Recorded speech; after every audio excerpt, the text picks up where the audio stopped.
ডিমার্ট থেকে বেরিয়েই আমরা চলে গিয়েছিলাম তাঁতের হাটে। তাঁতের হাটটা আগের থেকে অনেকটাই পাল্টে গেছে, ভেতরটা প্রচন্ড গরম ছিল, তাই ননাইকে নিয়ে সেখানে বেশিক্ষণ দাঁড়াইনি, আমরা বাড়ি চলে এসেছিলাম।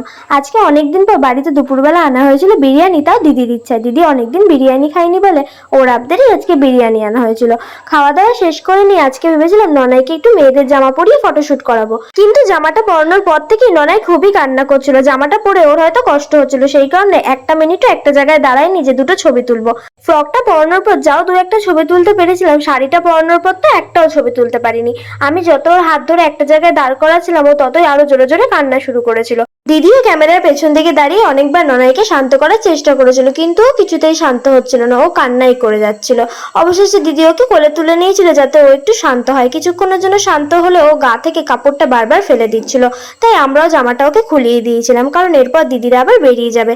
কোথায় যাবে জানতে গেলে নেক্সট পার্টের জন্য ওয়েট করতে হবে। আজকের জন্য এটুকু, টাটা, বাই বাই।